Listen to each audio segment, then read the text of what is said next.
Buenas tardes, damos inicio a la novena sesión del ciclo de narrativa, del sexto ciclo de narrativa del siglo XXI, que en este caso pondrá cierre al ciclo con el análisis que la ponente Julia López Pérez realizará de la novela Olor a hormiga, de la autora más joven de todos el conjunto de escritores que hemos analizado, Julia Peró.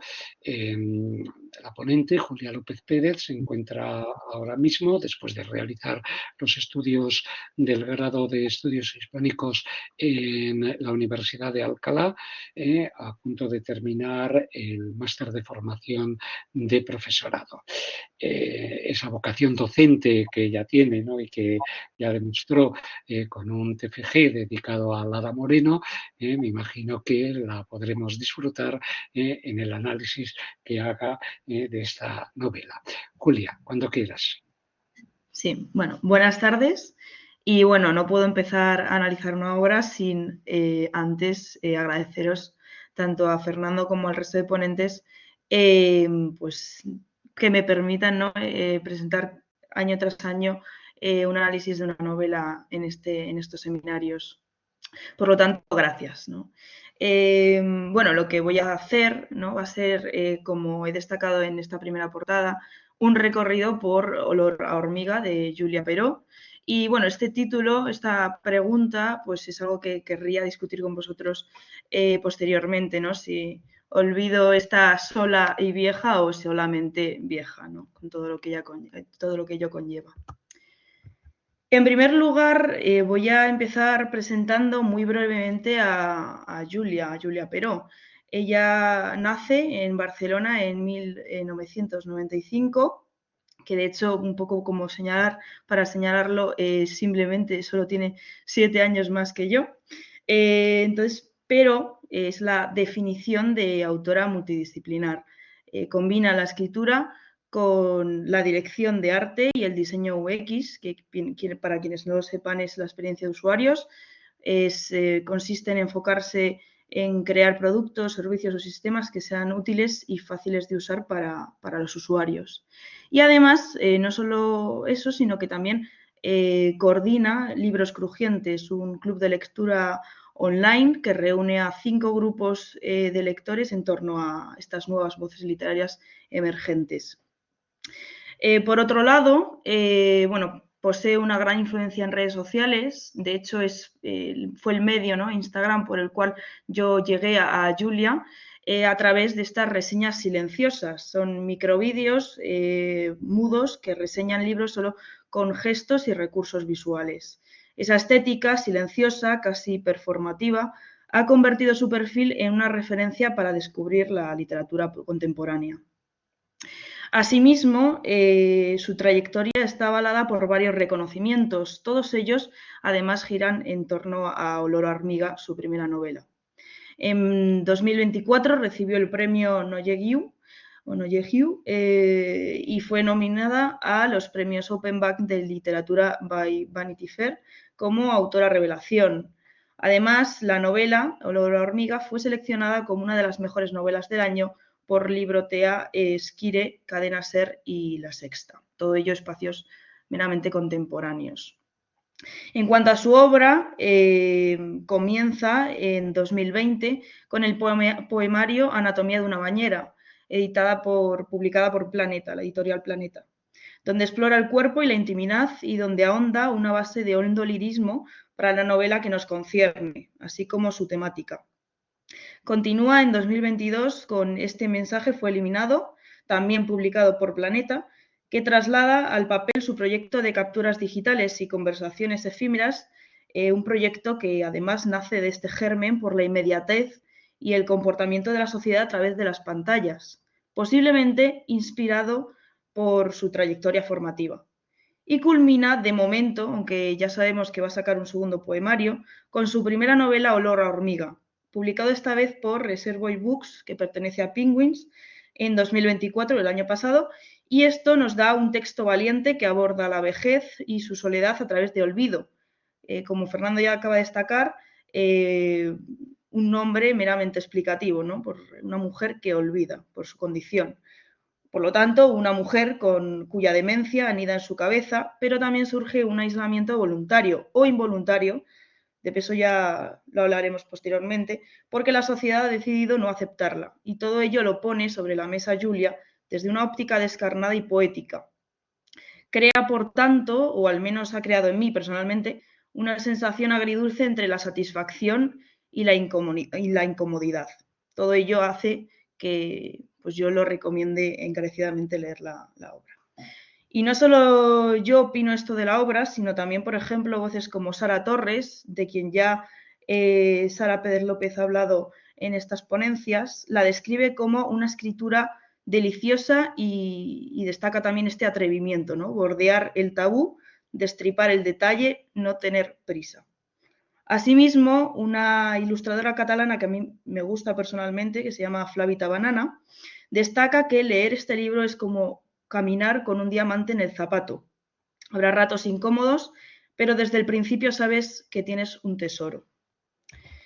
Precisamente esos tres conceptos que podemos ver, vejez, soledad y sexualidad femenina, son el corazón temático que atraviesa toda su producción y que la autora, tal y como sugiere el megáfono de la diapositiva que podéis ver, proyecta con decisión para sacudir la mirada social sobre el cuerpo de la mujer en distintas etapas de la vida. Algo de lo que ya en la anterior sesión Clara Pablo nos presentaba desde el foco de Julia Viejo con el análisis de Mala Estrella. Y esta relación entre ambas, además, lo rescata el periódico El Norte de Castilla con este titular, ¿no? Julia Peró y Julia Viejo acercan la visión generacional de los 90 sobre el arquetipo literario femenino. Por lo tanto, aparece entre ambas un bagaje generacional, un contexto que las rodea, y que Viejo, en el periódico, destaca lo siguiente, ¿no? Tengo a mis referentes, en las grandes autoras del siglo XX, como Carmen Laforet o Ana María Matute, pero no me puedo desprender al hecho de que soy una niña de los 90 y también llevo encima a Matilda, a Pipi Calzas Largas y a la protagonista de Mi chica. Por lo tanto, podemos ver casi de manera antitética a Julia Viejo, que se construye en torno a ese abrir de ojos a la pubertad, ya lo veíamos anteriormente. Pero valga la redundancia, cimienta su obra literaria en torno al miedo a la vejez, nacido de su propia vida.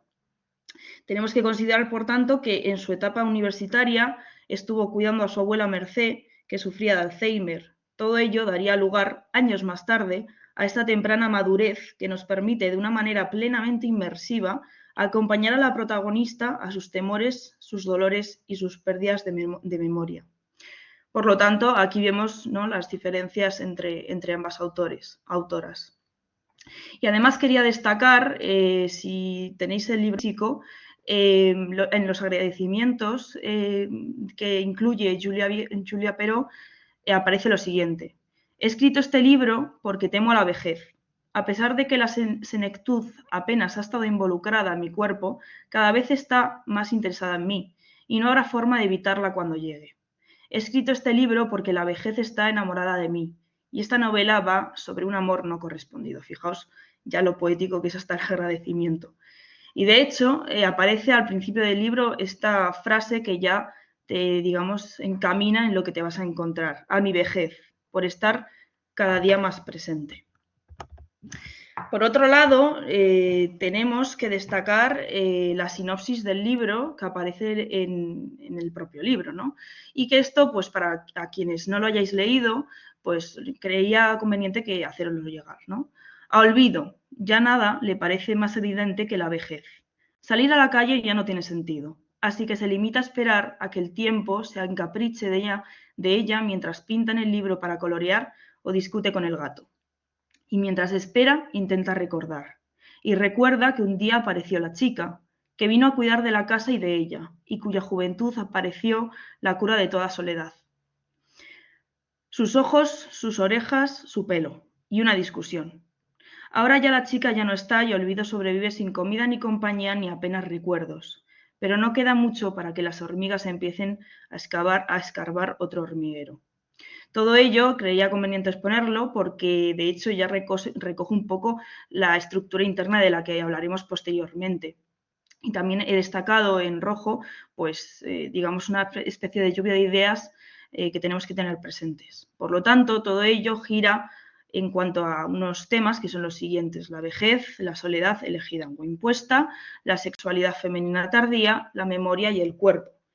Y además, cuando nos sumergimos en la lectura, tenemos que tener en cuenta la portada del propio libro, ¿no? Podemos observar ya a priori la presencia de los sentidos que empapa la novela, que le da un carácter plenamente visual y sensorial. De hecho, tenemos el título, Olor a hormiga, que hace referencia al olfato, y la oreja, que podemos ver que hace referencia al sentido del oído. La portada, por lo tanto, convierte un simple retrato de perfil, que podríamos corresponderlo a la chica, en un dispositivo de inquietud. Nos pone el oído delante para que escuchemos el silencio de la soledad. Nos habla de un olor que todavía no percibimos y nos muestra la juventud como una superficie brillante que contrasta con la vejez que dentro se agrieta, esa vejez de olvido. Por lo tanto, voy a analizar la construcción de la historia en cuanto a la connotación. En un primer lugar, en cuanto a las relaciones connotativas entre los motivos y los temas, y que son, digamos, explicados a través de los sentidos. Bueno, el primer sentido y el más, digamos, casi perceptible es el olor. Y esto aparece con una vertiente, ¿no? Los olores agradables y los olores desagradables. En un primer lugar, en cuanto a los agradables, podríamos encauzarlo por olvido, pero olvido cuando está unida a la chica, o sea, olvido empapada por la chica. La chica también al principio, porque después va a cambiar la cosa. Y luego también el zángano, pero el zángano en cuanto a algunas situaciones. Lo vemos, por ejemplo, con esta cita que destaco, ¿no? Llegó la chica y dijo hola, y yo dije hola, y la casa empezó a oler a naranjas, a pollo crudo, a bolsa de plástico y a perejil. En cambio, en cuanto a los olores desagradables, destacamos a olvido, pero en cuanto a la olvido vieja, que convive consigo misma en soledad. Luego también a la chica, pero ya al final, no quiero hacer mucho spoiler, pero bueno. Por otro lado, a la casa de olvido, y por último a sus padres, que yo lo explico mediante la herencia que acarrea. En cuanto a la casa, he destacado lo siguiente: ese olor a mal olor, olor a pienso que se ha puesto malo, a pienso podrido, a vómito dulce, a queso fuerte, a lagartija sin cola, tiene todo el espacio y lo consume y lo maltrata. Además, he establecido una relación en cuanto a la casa, al espacio interior en el que vive olvido, respecto a olor, espacio-tiempo, ¿no? Lo destaco con esta cita. El olor a café se hace con todos los escondrijos de la casa, amenazándolos con quedarse en ellos para siempre. De hecho, también ya al final del libro se nos aparece ese olor a hormiga, que también corresponde a unas relaciones connotativas entre, por un lado, olvido, respecto a que ella se explica a sí misma como la hormiga de la piel, pero luego también a la chica en cuanto al olor a hormiga, que correspondía, creo que era, a su vulva. Por lo tanto, en segundo lugar, tenemos que destacar que en toda la obra está impregnada de un hondo lirismo, ¿no? Una huella de la escritora poeta, porque ya sabemos que, como también Lara Moreno era poeta antes de ser narradora o novelista, pues ocurre lo mismo con Julia Pero, perdón. En primer lugar, tenemos que destacar estos haikus en los que aparecen a medida de toda la novela, y esto pues lo tuve que buscar en la RAE, ¿no? Y os lo leo. Son composiciones poéticas de origen japonés que constan de 3 versos de 5, 7 y 5 sílabas respectivamente. Y todo ello a lo largo de la novela va explicando pues todas las sensaciones de olvido o la descripción de ciertos términos. Y luego también tenemos que destacar este estilo poético, ¿no? He recogido algunas de las funciones retóricas más relevantes, pero también hay muchas más. Podemos destacar la sinestesia, esta contraposición. De hecho, voy a ir para atrás, no lo veis, uy, perdón, voy a ir para atrás. Este vómito dulce, que a mí me llamó mucho la atención en la descripción del espacio. La comparación y la metáfora, la anadiplosis, incluso el hiperbatón. De hecho, he cogido esta cita porque creo que reúne todo ello. Giro la cabeza tanto como me lo permite el dolor de ojos al forzarlos y me encuentro con mi trasero. Piel arrugada y negra. Los resbalones en el suelo a veces dejan algunos tatuajes, como chupetones diamantes que no me tratan demasiado bien. Moretones que no son más que cúmulos de tristeza. Esto a mí me parece increíble. Bueno, de espaldas parezco una ciudad de noche, o una que tiene mucha polución, una que tiene mucha mierda, como en la que vivo. Estoy llena de manchas, igual que mi ciudad, como si mi piel fuera así porque vivo aquí, y no en un lugar donde nieva cada día, o donde la arena fina del suelo aclara el pelo. Soy como mi ciudad porque está sucia y además tiene mar, y yo a veces me meo encima. Todo ello explica que en este caso, en esta novela, el espacio lo que hace es, digamos, determinar la configuración psicológica de olvido y la atribuye a sí misma, ¿no? Y he destacado este cuadro que veis, que es un cuadro de Goya, porque, bueno, me recuerda mucho a la descripción que se nos presenta de olvido, ¿no?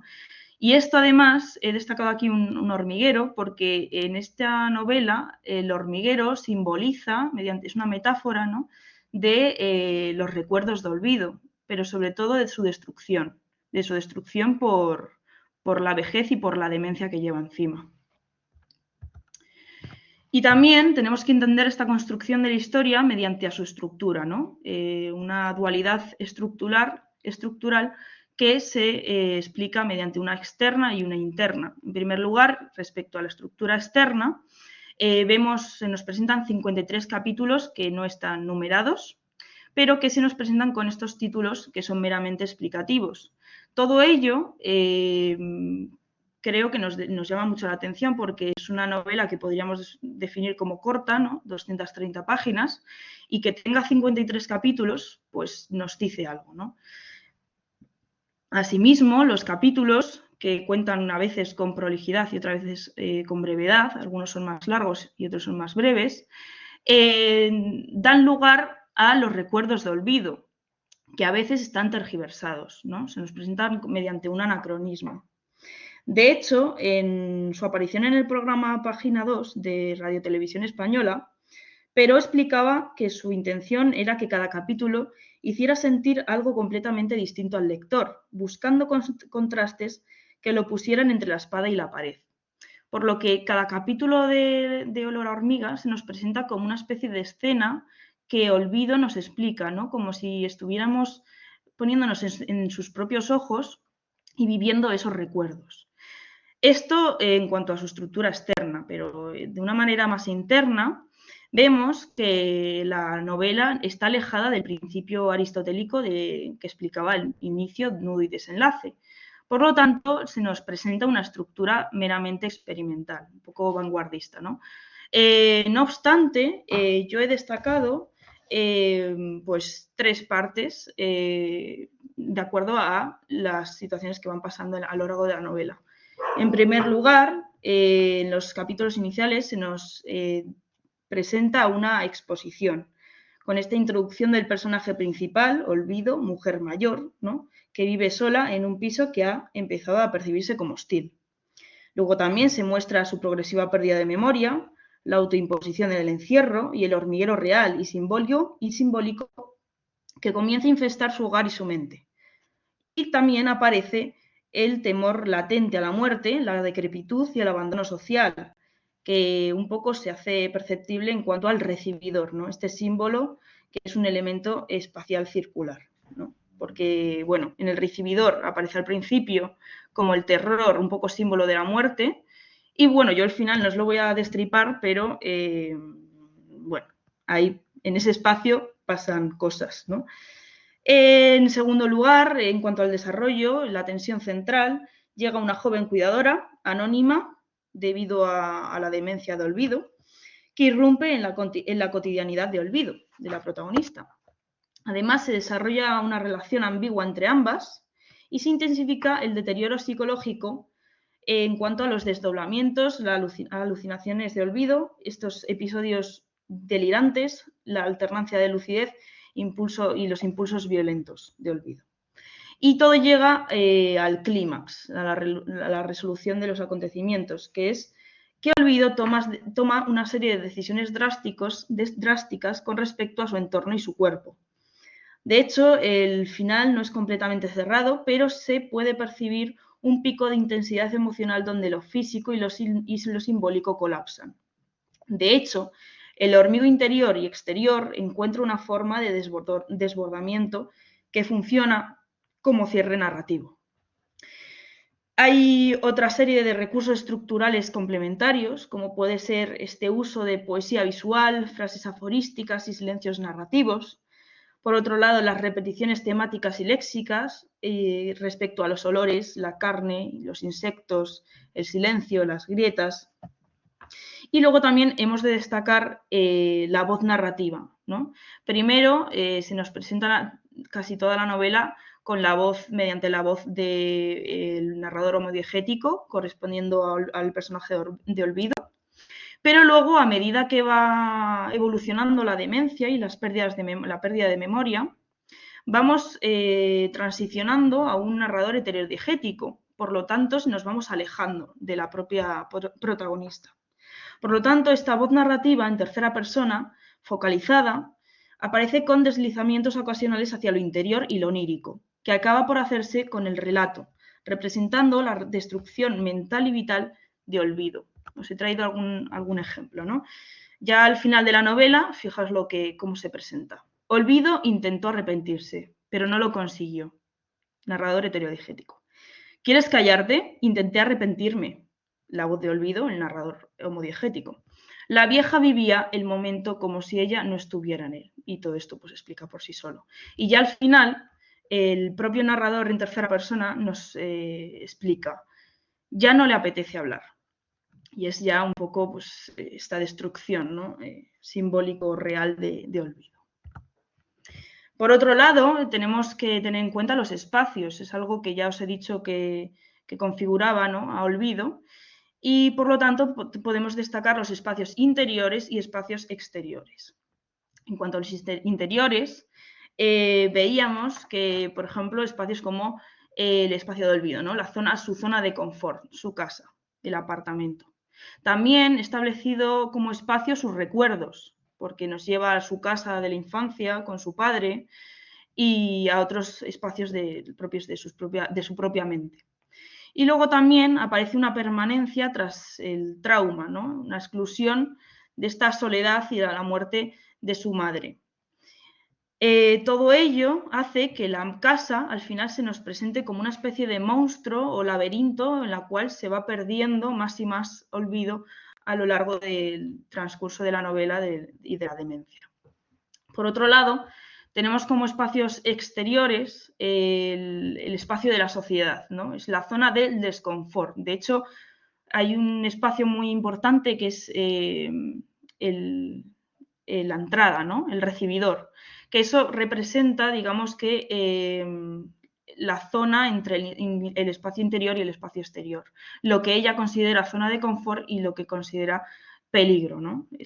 Porque tiene en efecto miedo a su propia muerte. Luego también el personaje de la chica pertenece al espacio exterior, pero es curioso porque hace que al final se quede en ese espacio interior. Luego también tenemos que considerar que en cuanto a espacios exteriores está la presencia de la soledad impuesta versus la muerte, que es inevitable. Y todo ello, por ende, hace que el espacio exterior para Olvido se presente como un espacio hostil. De hecho, leemos la siguiente cita. Mi madre observó un instante a su marido a través de la ventana. El interior de la casa le pareció más agradable que nunca, pero el frío de fuera agravaba el dolor que yo le producía dentro. Así que mi madre no tenía otra elección que concentrarse. Esto ya veremos posteriormente la relación entre Olvido y su familia, pero marca desde su propio nacimiento esta relación en cuanto a los espacios, en cuanto al miedo a lo exterior, porque esto ya de hecho nos lo transmite la madre, ¿no? Esta herencia que acarrea Olvido. De hecho, también me parecía curioso una publicación que subió Julia Peró en Instagram, que hacía un propio dibujito de la casa que se había creado, ¿no?, en esta novela. Y vemos, me llamó mucho la atención este gran pasillo con el recibidor como, en efecto, una metáfora de lo que ya veremos luego, que es la cola de la lagartija. Todo esto de la anatomía de la casa, supongo que no será fortuito, ¿no? Simplemente lo vemos como la publicación de su poemario Anatomía de una bañera. No creo que sea casualidad, ¿no?, que ahora presente la casa en la casa de Olvido de una forma meramente anatómica. Lo vemos en la cita. El saloncito es el corazón, la cocina es el estómago, quizá. A un lado de él los intestinos con cama individual y una almohada blanda y baja. Al otro lado el recto, donde meo. Una se acaba acostumbrando al frío constante y empieza, perdón por la rata, a pensar que las alas del cuerpo de lagartija gozan de gran calor. Es como si un animal hubiese querido cazar a la lagartija y hubiera acabado arrancándole la cola. Ahora el cuerpo intenta resistir, perdurar sin necesidad de cola, pero con miedo al depredador. La casa, una lagartija que se ha visto obligada a desprenderse de su cola para sobrevivir. No se puede ir por ahí sin cola. Bueno, todo ello se nos resuelve mediante este dibujillo que os he hecho, que es el de la lagartija, ¿no? Este símbolo en cuanto a la representación de la casa y de cómo percibe la casa Olvido. Tenemos por un lado el cuerpo de la lagartija como es la propia casa, con todas sus habitaciones, y además se nos transmite esta sensación de calor que simboliza la vida. En cambio, la cola de la lagartija es el pasillo o el recibidor y constantemente se manifiesta de una manera hostil. Por lo tanto, se envuelve en un frío que simboliza la muerte. No podemos entender la historia sin estas nociones que he destacado, pero tampoco podemos entender la construcción de Olvido sin sus relaciones socioafectivas. En un primer lugar, destacamos la relación que tiene Olvido con sus padres. Este origen de la autoanulación nace aquí, ¿no? Los padres de Olvido no están nunca en escena, pero están en todas partes, en su forma de limpiar, en cuanto a Olvido, de callar, de contener el cuerpo, etc. Por lo tanto, los padres de Olvido son su herencia. Lo vemos en cuanto a la madre, ¿no?, respecto a esos haikus, también su físico, esa forma de jarrón, y también su propia demencia. Por otro lado, la herencia que nos deja el padre en cuanto a lo más material es la visera roja y blanca y también el rechazo a los hombres, porque se nos presenta también el padre como una figura que abusa sexualmente a la propia Olvido en su etapa infantil. Por lo tanto, también la vejez se nos presenta como un retorno a la infancia, ¿no? La vejez de Olvido no es solo física, sino también mental. Su demencia la lleva a revivir escenas de su infancia y es como si al perder el control presente su mente regresara a ese origen emocional marcado por la represión. Por lo tanto, su infancia se reactiva no como un refugio, sino como el espacio donde radica su miedo y su falta de autoestima. Por otro lado, es curioso que nunca se llega a una reconciliación. De hecho, no hay una idealización post-mortem ni una redención respecto a la relación de sus padres. Y por último, se nos manifiesta que los padres representan la raíz del aislamiento de Olvido, ¿no?, esta herencia. Su educación estricta, basada en la obediencia, el orden y la negación del cuerpo, moldea su forma de vivir y de encerrarse en la vejez. La soledad que Olvido se impone es, en el fondo, una repetición del control que heredó. Así los padres actúan como fantasmas que estructuran el encierro físico y simbólico de la protagonista. He hecho ahí una breve representación de cómo serían las etapas de del crecimiento de olvido, ¿no? Esa etapa marcada por una infancia disfuncional, protagonizada por un padre violento, que se le menciona como un zángano, y una madre ausente. Esto conlleva que luego en su etapa más adulta, e incluso en la vejez, Olvido sea una persona plenamente sola y también marcada por una tremenda dependencia respecto a la chica y respecto a otras nociones. Por otro lado, en cuanto a estas relaciones socioafectivas, vemos la relación en cuanto a Olvido y la chica. Aquí se nos presenta una ambigüedad plenamente emocional, ¿no? Olvido la desea, la envidia, la rechaza y luego también la necesita. Lo vemos en estos círculos, ¿no? Lo que parece una cercanía cuando la chica está de una manera cercana, Olvido manifiesta una comodidad, a través de esta compañía, y esto nos hace llegar como que se siente más cercana a la vida. En cambio, cuando la chica está en la lejanía, cuando está fuera de casa, o incluso ya no solo en el espacio, sino cuando aparecen personajes como la pareja de la chica, o cuando Olvido es consciente de que cuida a otras mujeres, en Olvido aparece una cierta incomodidad, ¿no? Esto da lugar a la soledad que siente y a la vez se le acerca más a la muerte. De hecho, respecto a la vida y muerte, aparece una antítesis, ¿no? En cuanto a este memento mori, ¿no? La muerte está por encima de todo el mundo y a todos nos llega ese momento. Y esto, pues no, tampoco quiero hacer spoiler, pero lo vemos si lo habéis leído. Por lo tanto, en cuanto a esta relación, somos conscientes de que hay una tensión intergeneracional. Se explora el tabú desde una perspectiva insatisfactoria, el deseo de olvido se diluye en la realidad y choca con su propia fantasía, dando lugar a su inestabilidad emocional, al caos. También aparece una dependencia y un poder, una relación de dependencia y de poder, ¿no? La anciana parece tener el control del espacio, de su casa, pero realmente la chica es quien tiene el poder, porque la mueve, la lava, la dirige a un lado a otro, está a su cargo, ¿no? Por lo tanto, la chica la mantiene viva a Olvido y de hecho su ausencia es su fin. Por otro lado, también destacamos, ¿no? el anonimato de la chica, porque la chica no solo es una cuidadora, sino que es la encarnación de todo lo que Olvido fue y ya no es, lo que desea, pero a su misma vez le avergüenza, y lo que la sociedad ha dejado de ofrecerle. El vínculo entre ambas no es lineal, sino circular, es incómodo y profundamente humano. De hecho, convergen dos relaciones en cuanto a las dos, ¿no? Una relación profesional que nos la hace llegar Olvido mediante estos diálogos que tiene con la chica de una manera más objetiva, pero luego también una relación afectiva que surge sobre todo en la cabeza de Olvido, que se manifiesta mediante una subjetividad a través de los monólogos que la propia Olvido nos ofrece. Y luego también, por último, tenemos que destacar la relación que tiene Olvido consigo misma. Todo ello se nos construye de la siguiente manera, ¿no? Aparece en todo momento un conflicto interior en cuanto a una autodestrucción y se hace a través del cuerpo que ella no acepta porque no se quiere mostrar ante la chica y también le desagrada a sí misma.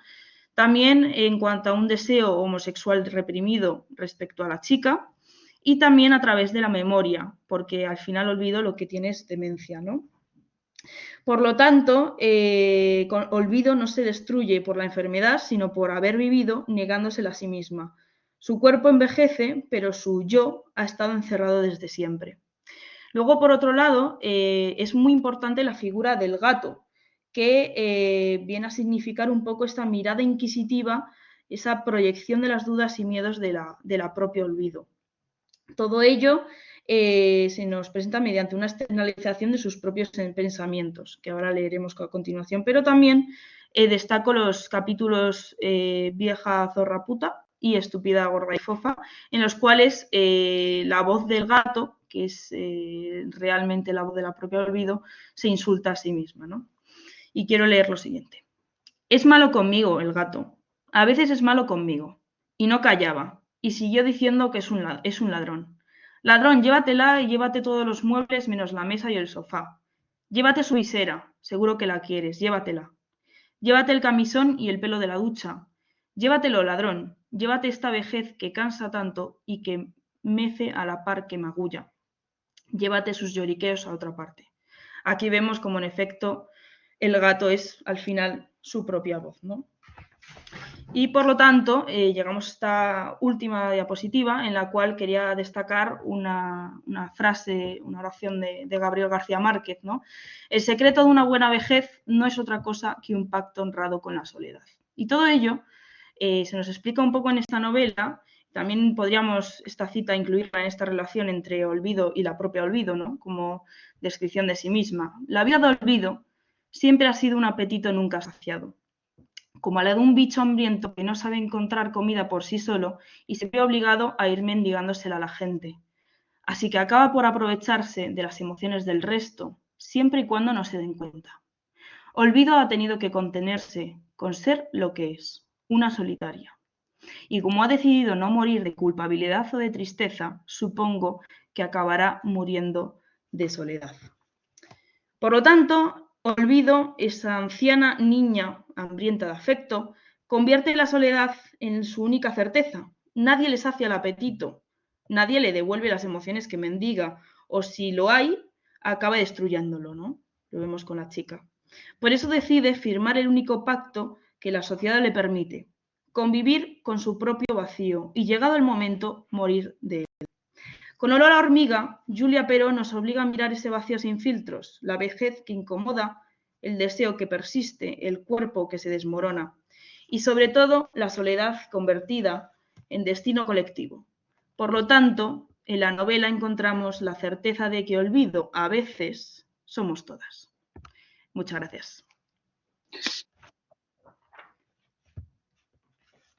Gracias a ti, Julia, porque nos has hecho una presentación bastante completa de la novela y gracias por haberla elegido, porque indudablemente apostar por una voz joven, como ocurre en este caso con Julia Peró, que efectivamente está a punto de empezar la treintena, nacida en el año 95, pues siempre supone un cierto riesgo, sobre todo si se trata de la primera novela, ¿no? Y yo creo que ha sido un acierto, ¿no? Porque de algún modo, pues estos ciclos es lo que persiguen, ¿no? Acercarnos no solamente a las voces ya consagradas, como las de los primeros autores que hemos tenido ocasión de analizar, como sobre todo estas voces emergentes que están tratando, pues, de problemas o de situaciones que son quizá las que más pueden llegar a interesar a la juventud. La novela de Julia Peró es fascinante, ¿no? Como dije en el mensaje de convocatoria del día de hoy, sobre todo por el estilo que emplea. Se nota muy bien a las claras que se trata de una poeta quien la escribe, pero no es una novela lírica, es decir, no hay un predominio de estilo lírico, pero sí, como ha señalado Julia, hay un despliegue continuo de figuras literarias con las que se van enlazando los distintos discursos que nos van metiendo en una historia cada vez más laberíntica, ¿no? Y en la que uno pues acaba perdiendo también la capacidad de saber si lo que está ocurriendo es cierto o no se lo está imaginando esta anciana, y ese cúmulo de voces, de dónde procede y cuáles son las referencias que llegan a realizarse. Hay que señalar que el título es también emblemático, ¿no? Porque aparece en la propia obra. Por una parte, porque aparte de la novela, hay unos capítulos que están en cursiva y se ofrece, pues, fragmentado una especie de documental dedicado a la hormiga de la piel, de un programa supuesto llamado Animales Curiosos. Para que no quede lugar a dudas, bueno, esta hormiga de la piel se llama de esta manera porque coloniza los cadáveres. Y entonces los cadáveres enterrados pues generan un nido dentro de del organismo y lo recorren de arriba a abajo, ¿no? De ahí la similitud entre la casa y el cuerpo que ha señalado Julia.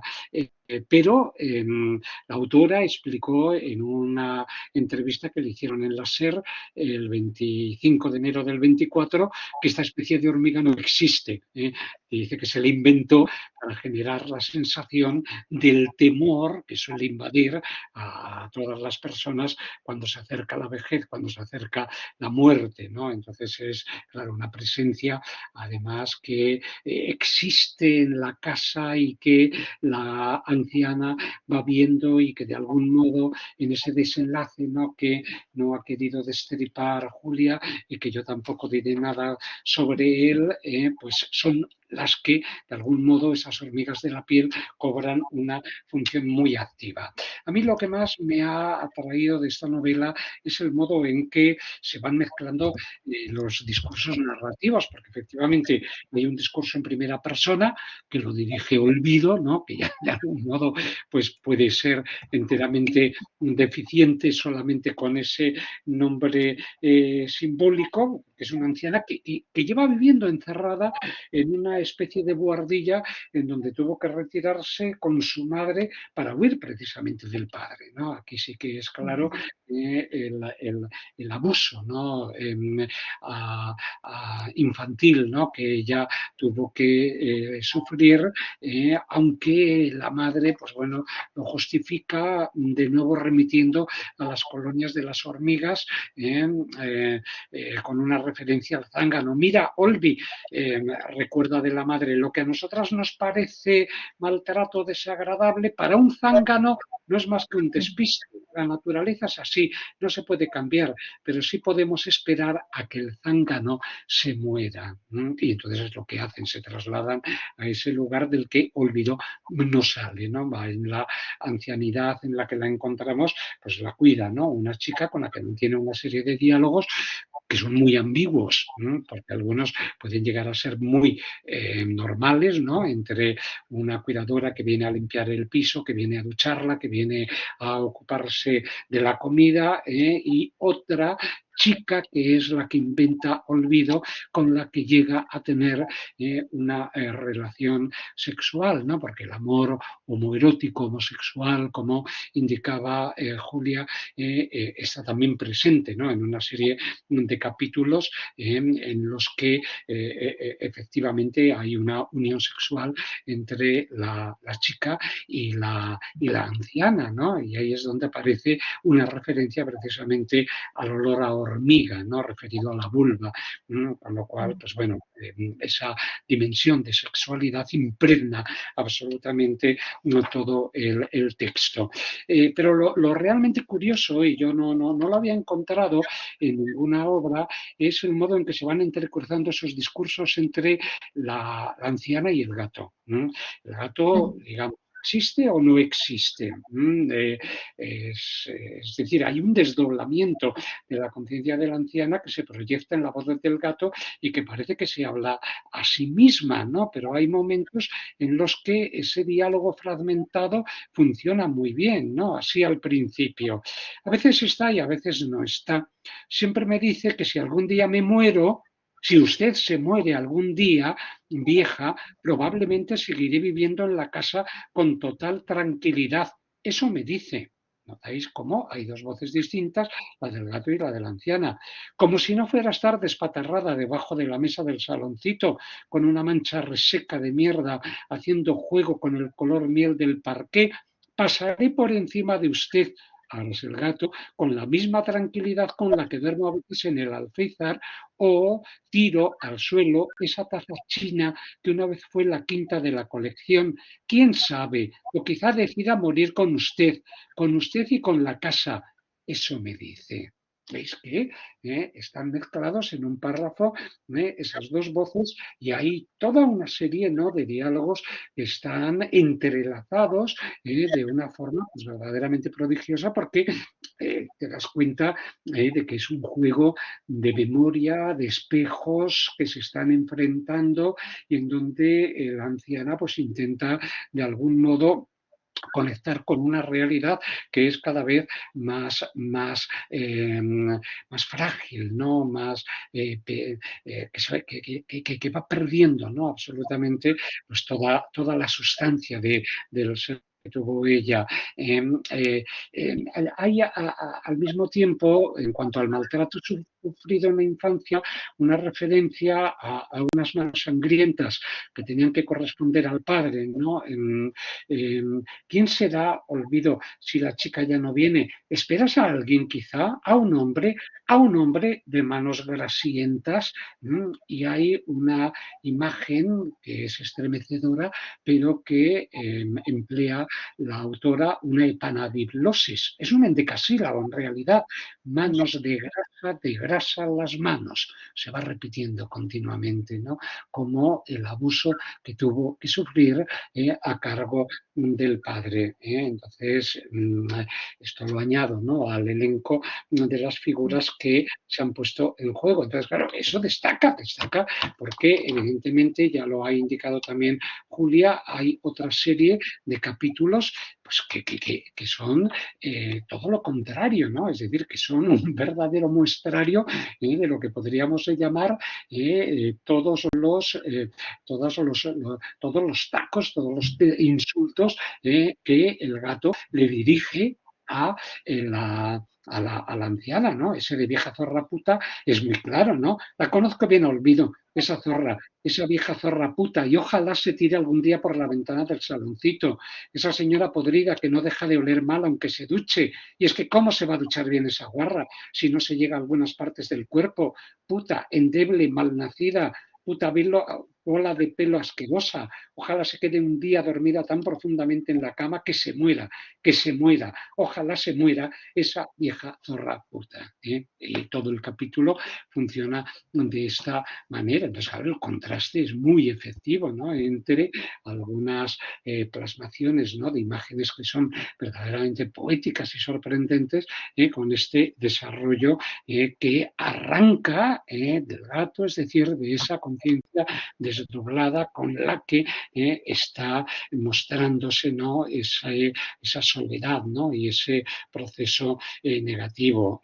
Hay, por ejemplo, otro capítulo que se llama Hormiguitas, y es un capítulo idóneo, ¿no? Para poder ver cómo se puede construir en la prosa pues, el desarrollo de una trama de anáforas, ¿no? Porque son breves epígrafes en donde va apareciendo siempre el mismo término. Es decir, se nota que detrás de esta novela pues hay un artífice que es poeta y que está pues desplegando todos estos recursos propios del lenguaje literario, ¿no? O, por ejemplo, una imagen de gran fuerza expresiva: la juventud de la chica se deshizo en mis manos, ¿no? Es un acierto pues verdaderamente considerable. Bueno, en cualquier caso, la vejez entraña la pérdida de la memoria.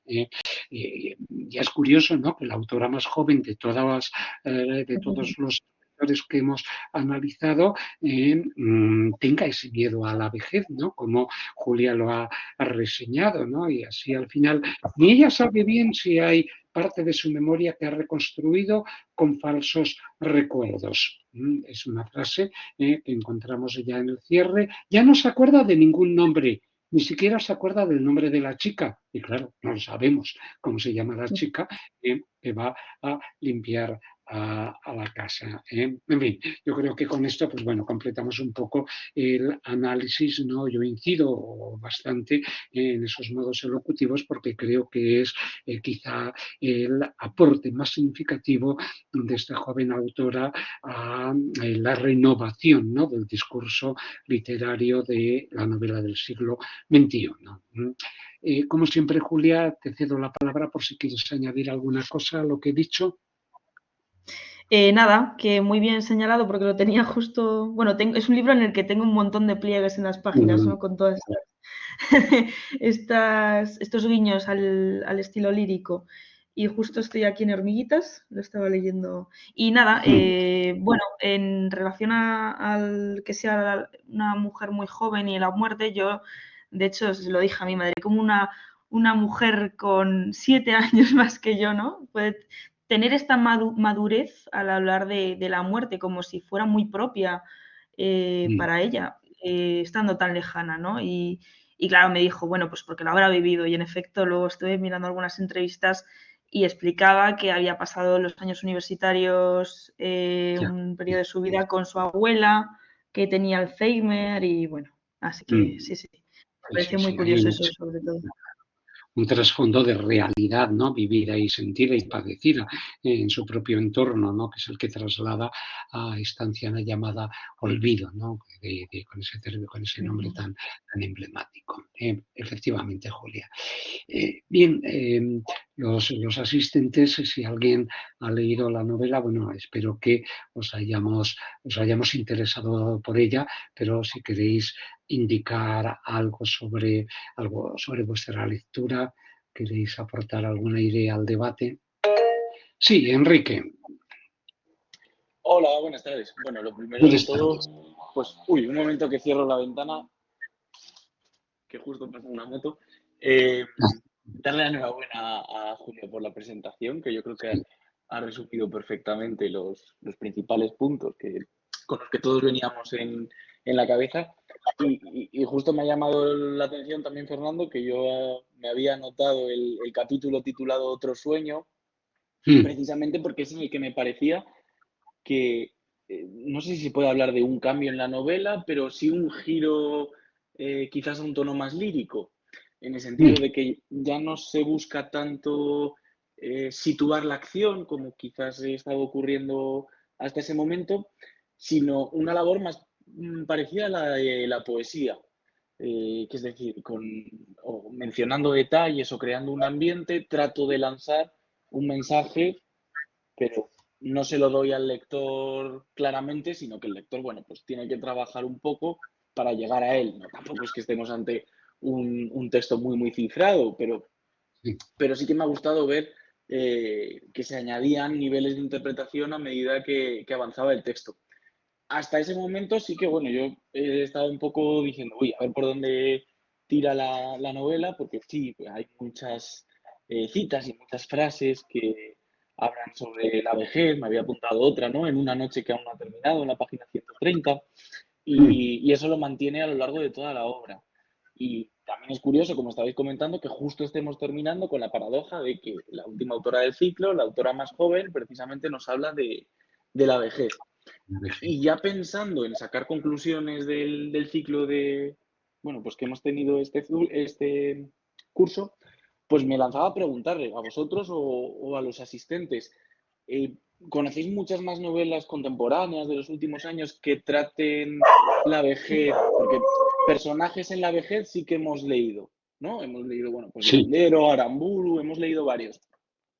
Pero que traten el tema de la vejez y la problemática de la soledad, a mí no me salen títulos. No sé si podríamos estar apuntando, o esto es aventurarse demasiado, a una nueva línea que se irá desarrollando con los años, teniendo en cuenta la edad que tiene la autora y que puede ser que esté anticipándose a algo, o esto es una idea que, bueno, que ya se verá. Sí, es curioso lo que planteas, Enrique. Efectivamente, a mí tampoco me vienen títulos ahora mismo a la cabeza, sino casi lo contrario, ¿no? Porque la novela Mala Estrella, de la que habló Clara Pablo, o algunas de las que ya hemos visto, ¿no? La Panza de Burro, que la mencionaste tú, por ejemplo, parece que es el mundo de la infancia, ¿no? Precisamente en el ciclo que dirige Enrique Álvarez, Historias de allá, nos vamos a ocupar dentro de poco pues de una novela que es justamente la voz de una niña, ¿no? La que va a desarrollar, ¿no? todo ese proceso.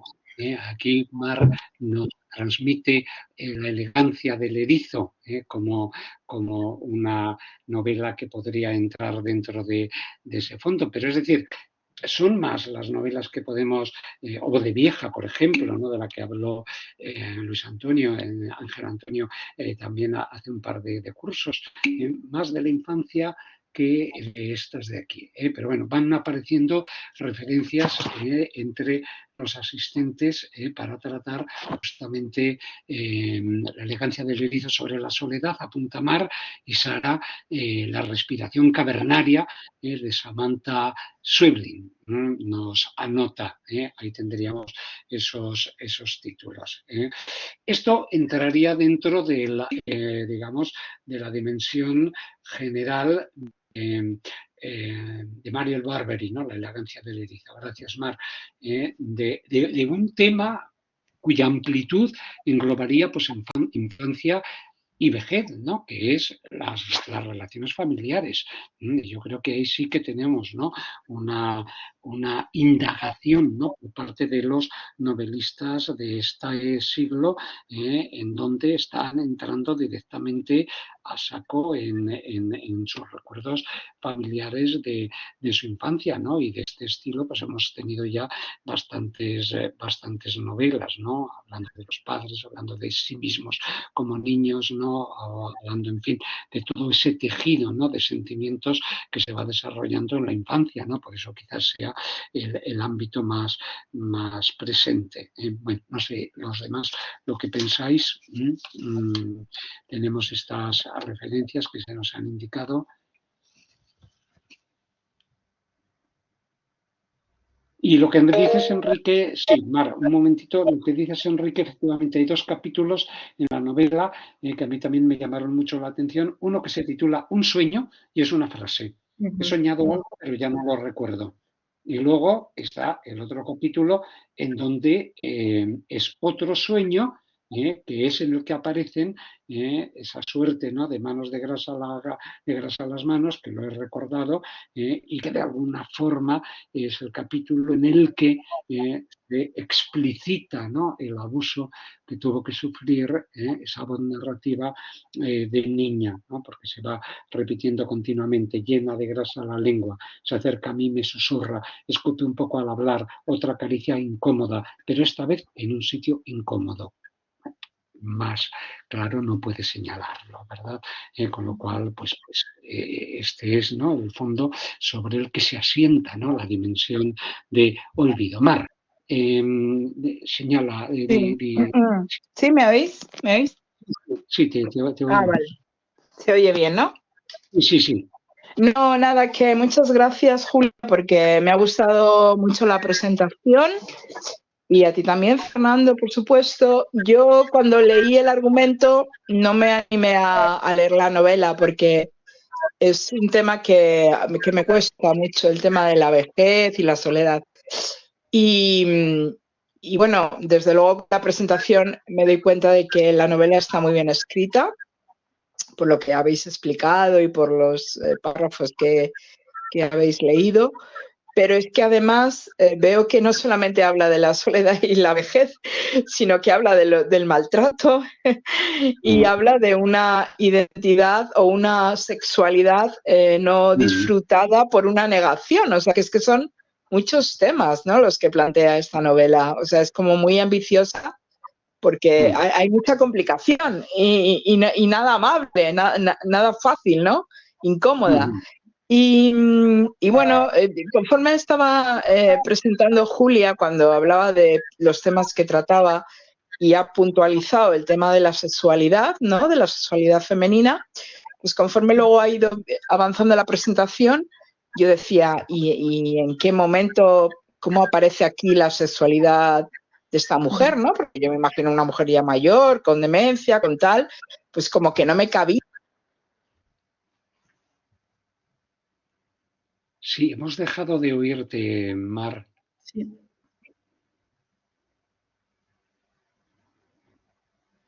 No sé, parece que se te ha ido el micrófono. ¿Hola? ¿Me oís ahora? Ahora sí. Ah, sí. No, que no sé dónde me habéis dejado de escuchar. Como que no veía en qué momento en la novela iba a aparecer el tema de la sexualidad de la protagonista, pero que luego ya cuando ha comentado era como más como la ausencia de sexualidad porque no la disfrutó en su momento, quizá por haberla negado, y ahora como que le viene como recuerdo, ¿no? Como inventado, o sea, ¿De qué manera? ¿Ella se inventa que tiene una relación con esta chica o la tiene realmente? Esto no me ha quedado muy claro. Parece, no sé, Julia, si tú quieres contestar, Sí. que todo lo imagina, ¿no? Es decir, es Ujú. una situación que ella crea, ¿no? En esa especie de doble vida, ¿eh? Al igual que se desdobla, ¿no? En La voz con el gato, también están esos capítulos de la relación sexual que mantiene con la chica, porque la chica al día siguiente llega totalmente ajena, ¿no? Ah, vale. A lo que ella exactamente ha vivido. Creo que es así, ¿no, Julia? Eso es. Y de hecho este intento de transgresión, ¿no? Porque yo cuando lo leí, además de repente llegas a ese capítulo y todo pasa muy rápido y te quedas con la boca abierta porque no te cuadra. Entonces, eso yo creo que es un poco el tabú que intenta plasmar Julia Peró, pero luego no llega a transgredirlo porque Olvido lleva ya, o sea, no podría ser Olvido, ¿no? Si pasase, porque de hecho representa esa represión. Entonces, simplemente esa relación es su propia fantasía, pero que todo ello nos damos cuenta, o sea, nos damos cuenta de ello, perdón, posteriormente, ¿no? Y es ahí cuando empieza el caos. Entonces, Sí, porque una hay cosa. hay una disputa entre Olvido y la chica, porque Olvido se piensa que todo eso era real, la chica nos hace ver que no. Entonces es donde está, ¿no? Ese Ah, ok. acercamiento al tabú. Ok, muchas Sí, gracias, Julia. Yo también decir un poco lo que ya habéis comentado, que me ha sorprendido que una escritora tan joven, que yo por lo que habéis dicho debe tener entre 30 y 40 años, 30, aborde 30. 30, 30. aborde este tema. O sea, quizá deberíamos tener más, aunque sea triste, más experiencias de tener gente mayor cerca para que nos demos cuenta de qué va la vida, ¿no? Porque no nos damos cuenta hasta que ya somos mayores. Gracias, gracias. Chao. Nada. Así es, sí. Además, la chica cuando se da cuenta de por dónde va el rumbo de esa demencia senil de la anciana con ese episodio de esa unión sexual que se inventa, le empieza a llamar de usted. Y entonces, claro, eso provoca, ¿no? Ya una separación, ¿no? Y una distancia entre ambas. Bueno, ¿alguna aportación más?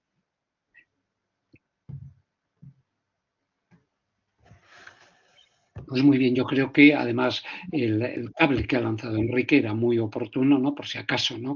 Esta novela pues podía llegar a inaugurar, ¿no? Una nueva dirección en la narrativa del siglo XXI, porque a fin de cuentas, pues ya veis que están cerrando cada vez más colegios porque el baby boom llamado así se acabó, y ya no hay tantos niños que están en edad de escolarizarse y cada vez se abren más residencias de mayores, ¿no?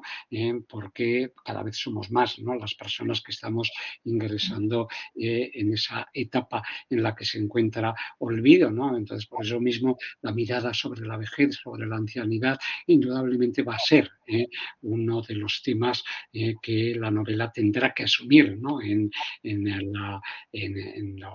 los reflejos, ¿no? De la realidad que se vayan construyendo. Yo creo que cada vez más. Pero evidentemente que lo haya sido por una autora de 30 años solo se explica por haber vivido, ¿no? Esa experiencia tan dura de cuidar a su abuela. Julia, ¿quieres despedir ya la sesión? Vale, pues nada, muchísimas gracias a todos, como siempre. Ha sido un placer presentar esta novela que ya os he destacado que ha sido un poco sorpresa, ¿no? Porque yo simplemente a Julia Pero la conocía por esas reseñas silenciosas y me llamó muchísimo la atención, ¿no? Sabía que iba a ser una novela cercana al tabú, pero como decía Flavita Banana, no es al final como caminar con un diamante en el zapato, es una metáfora que me gustó muchísimo. Así que nada, me despido y cierro ya este sexto, me parece, seminario. Sí.